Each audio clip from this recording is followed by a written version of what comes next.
భారతదేశాన్ని చాలా తక్కువ చేసి చూసే ప్రయత్నం జరుగుతున్న తరుణంలో మోదీ పర్యటన ఖచ్చితంగా చాలా కీలకంగా మారింది. అక్కడికి వెళ్ళిన తర్వాత ట్రంప్తో ఖచ్చితంగా భేటీ అయ్యే అవకాశాలు కనిపిస్తున్నాయి. ఈలోపు ట్రంప్కి సైతం క్లారిటీ వస్తుంది ఖచ్చితంగా వచ్చే నెల లోపు అంటే జరుగుతున్నటువంటి పరిణామాలు. మరోవైపు రష్యా అధ్యక్షుడితో శుక్రవారం భేటీ అవ్వబోతున్నారు ట్రంప్. రష్యా అధ్యక్షుడితో మాట్లాడబోతున్నాను అంటున్నారు. చాలా గొప్ప దేశం, ఎదగడానికి బాగా అవకాశం ఉన్న దేశం పాడు చేసుకుంటున్నారు. రష్యా ఇప్పటికే బాగా పాడైపోయింది. భారత్ మీద టారిఫ్లు వేయడం వల్ల రష్యా నష్టపోయిందంటూ ట్రంప్ మాట్లాడుతున్నటువంటి మాటలు మనం చూస్తున్నాం. భారత్ మీద నిజంగా 50% పన్నులు వేయడం వల్ల రష్యాకు వచ్చిన నష్టం ఏంటి? ఏ విధంగా రష్యా నష్టపోయింది? నిజంగా ఇక్కడ నష్టపోయింది అమెరికా. అమెరికాలో ఉన్నటువంటి భారతీయులు నష్టపోయారు, లేదంటే అమెరికా నష్టపోయింది. అంతకుమించి ఏమి నష్టం జరిగింది? భారతదేశంతో బిజినెస్ లేకపోతే అమెరికా కదా నష్టపోయేది. అతి తక్కువ టారిఫ్లతో ఏ ఇబ్బంది లేకుండా మనతో ఇన్నేళ్ల పాటు బిజినెస్ చేసుకుంటున్నారు కదా. అందుకే కదా ఇప్పుడు వాళ్ళ వ్యవసాయ ఉత్పత్తులు మన మీద రుద్దడానికి ప్రయత్నాలు చేస్తున్నారు. వీటితో పాటు అనేక పిచ్చి పనులు. అక్కడ చదివి గ్రాడ్యుయేట్ అయిన తర్వాత అక్కడ ఉన్న వాళ్ళకి గ్రీన్ కార్డ్ అవకాశం లేదు, గ్రాడ్యుయేట్ అయ్యారా మీ ప్రాంతాలకు వెళ్ళిపోండి అంటూ ట్రంప్ చెప్పాడు. అలాగే హెచ్1బి వీసాలకు సంబంధించి పూర్తిగా నిలిపివేసిన విషయం మనం చూసాం అప్లికేషన్స్ని. ఎందుకు అంటే ఇంకా బాగా మేము మీ గురించి అన్నీ చెక్ చేయాల్సిన అవసరం ఉంటుంది, వెట్టింగ్ చేయాలి అని చెప్పి మాట్లాడుతున్నారు. సోషల్ మీడియా వెట్టింగ్ అంటే మీ సోషల్ మీడియా అకౌంట్స్ని పబ్లిక్లో పెట్టాలి, ఎప్పటికప్పుడు అన్నీ చెక్ చేస్తారు, మీ హిస్టరీ చెక్ చేస్తారు, మీరు చేసిన పోస్టులు చెక్ చేస్తారు. అంతా బాగుంటేనే మిమ్మల్ని లోపలికి అలౌ చేస్తాం. ఎందుకు పాలస్తీనా విషయంలో భయపడుతున్నారు? అసలు ఎందుకు అవసరమే ఉంది అమెరికాకి అనే ప్రశ్న ఇక్కడ ఉత్పన్నమవుతుంది. ఇలా 1, 2 కాదు, వేలు పెట్టిన ప్రతి చోట కంపు కొడుతోంది, కాలు పెట్టిన ప్రతి చోట విధ్వంసమే జరుగుతోంది. ట్రంప్ ఎక్కడ అడుగు పెడితే అక్కడ విధ్వంసం, ఎక్కడ వేలు పెడితే అక్కడ చివరికి కంపు చేస్తున్నటువంటి పరిస్థితి మనం చూస్తున్నాం. మునీర్ లాంటి ఒక ఉగ్రవాద దేశ సైనిక అధ్యక్షుడు అమెరికాలో కూర్చొని సగం ప్రపంచాన్ని నేను నాశనం చేస్తానని మాట్లాడుతున్నాడు. భారతదేశం మీద అణుబాంబులు వేస్తానని మాట్లాడుతున్నాడు. భారతదేశం సింధు జలాల మీద ప్రాజెక్టులు కడితే వాటిని క్షిపణులతో పేల్చేస్తామని చెప్పి మాట్లాడుతున్నాడు. కానీ ఒక్క విషయం మాత్రం కరెక్ట్గా చెప్పాడు. భారతదేశం చాలా కాస్ట్లీ కారు, హైవే మీద చాలా వేగంగా ప్రయాణిస్తున్న కాస్ట్లీ కారు. పాకిస్తాన్ మాత్రం చెత్త ఎత్తుకుంటున్నటువంటి ఒక పాడుపడిపోయిన ట్రక్, చెత్త ఎత్తుకునే ట్రక్ అని చెప్పి మాట్లాడాడు. నిజమే, ఆ ఒక్క విషయం మాత్రం కరెక్ట్గా చెప్పాడు. కానీ ఈ రెండు గుద్దుకుంటే ఎవరికి నష్టమో మీరే ఆలోచించండి అని మాట్లాడుతున్నాడు. మొన్న గుద్దుకున్నాయి కదా, ఎవరికి నష్టం జరిగింది? మొన్నే కదా గుద్దుకున్నాయి, ఒకసారి చిన్న ట్రయల్ జరిగింది కదా. గుద్దుకుంటే ఏమవుతుందో, ఏ నష్టం జరిగింది? చివరికి అటు అమెరికాకి ఇటు భారత్కి కాళ్ళ వేళ్లబడి యుద్ధాన్ని ఆపుకోవాల్సిన పరిస్థితి. అందులోనూ అమెరికా గడ్డ మీద కూర్చొని భారతదేశాన్నే కాదు సగం ప్రపంచాన్ని నాశనం చేస్తానని మాట్లాడుతున్నాడు. అలాంటి వాళ్ళని అమెరికా ఏమనదా? మీ భూభాగం మీద కూర్చొని ప్రపంచ దేశాలనే బెదిరిస్తున్నారంటే మీ ధైర్యం కాదా? మీరు ఇచ్చిన ధైర్యం కాదా?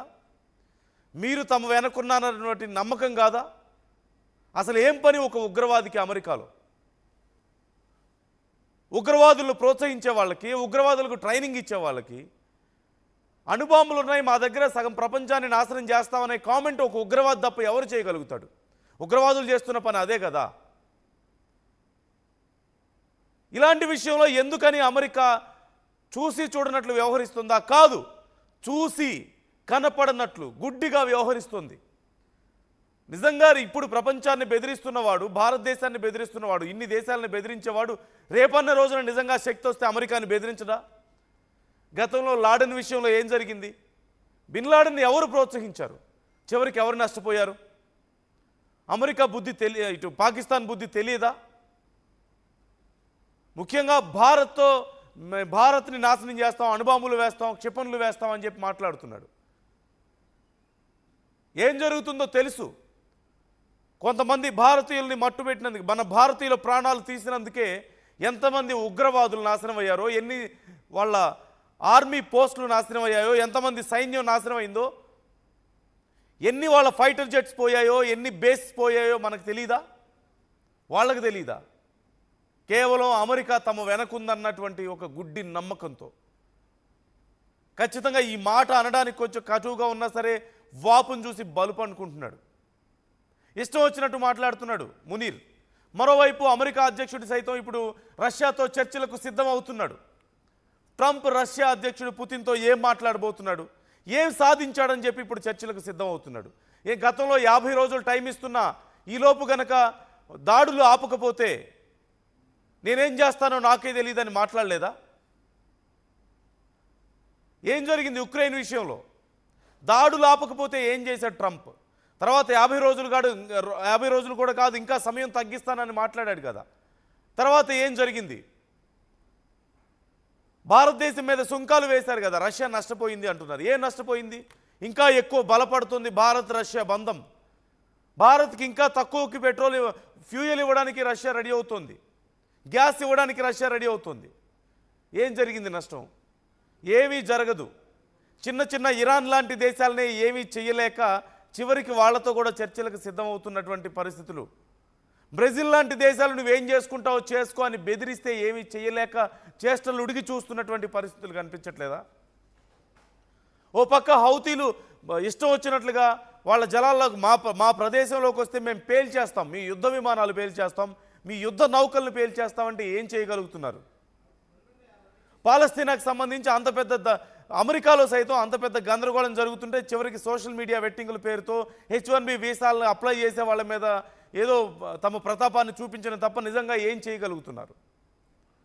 చివరికి ఏం చేయగలిగారు? చేయగలిగింది ఏమీ లేదు, డిస్ట్రక్షన్ తప్ప. చేయగలిగింది ఏమీ లేదు, అనవసరమైన యుద్ధాల్లో వేళ్లు పెట్టడం తప్ప. ఇప్పుడు రష్యాతో చివరికి చర్చలకు సిద్ధమవుతున్నారు.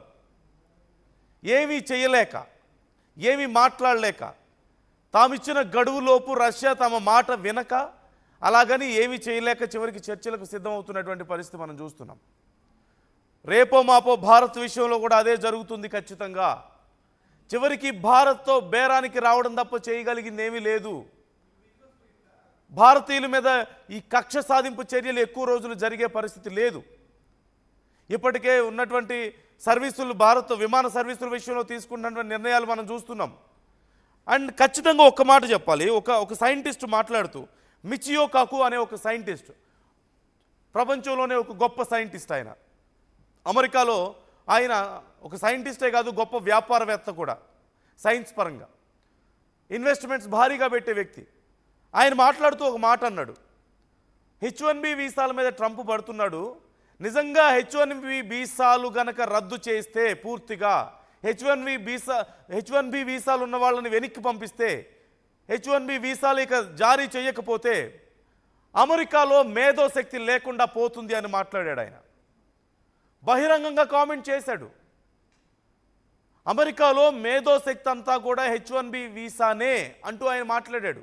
H1B వీసాలు లేకపోతే అమెరికాలో మేధోశక్తి లేదు. H1B వీసాలు అంటే ఏంటి? మీకు అద్భుతమైన స్కిల్స్ ఉన్నాయా, మా దగ్గరికి రండి. మీకు అద్భుతమైన తెలివితేటలు ఉన్నాయా, మా దగ్గరికి రండి. మా దగ్గర ఇన్వెస్ట్ చేయండి, మా దగ్గర మీ తెలివితేటలను ఇన్వెస్ట్ చేయండి, మీ డబ్బుల్ని ఇన్వెస్ట్ చేయండి అని చెప్పి ఆఫర్ చేయడమే కదా.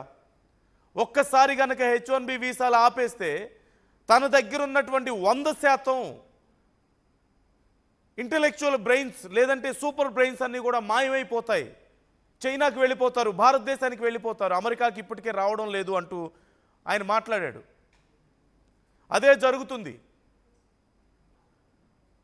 అమెరికా ఖాళీ అవుతుంది ఖచ్చితంగా అన్ని రకాలుగా. అమెరికాలో ఉన్నటువంటి మేధావులు, అమెరికాలో బిజినెస్ చేస్తున్న వాళ్ళు కానీ, అమెరికాలో పెద్ద పెద్ద ట్యాక్సులు పే చేస్తున్న వాళ్ళందరూ అమెరికన్స్ కాదు అన్న విషయాన్ని ఎందుకు రియలైజ్ అవ్వలేకపోతున్నాడు ట్రంప్? భారతీయులు ఎక్కువ మంది ఉన్నారు, ఇతర దేశాల నుంచి వచ్చిన వాళ్ళు ఎక్కువ మంది ఉన్నారు. వాళ్ళందరి మీద మీ ప్రతాపం చూపించడం వల్ల చివరికి జరిగేది ఏముంది? How can you make America great again? మీ దేశంలో ఉన్నటువంటి తెలివైన వాళ్ళందరినీ మీరు బయటకు పంపించి, మీ దేశంలోకి వస్తున్న తెలివైన వాళ్ళని ఆపేసి, మీ దేశంతో ఉన్న గొప్ప స్నేహితుల్ని మీరు పోగొట్టుకొని, మీ దేశంతో ఉన్నటువంటి వ్యాపార భాగస్వాములను మీరు పోగొట్టుకొని, ఉగ్రవాదులకి మీరు సపోర్ట్ ఇచ్చి, ఉగ్రవాదులకి మీరు గన్సు, బాంబ్సు లేదంటే లోన్స్ ఇచ్చి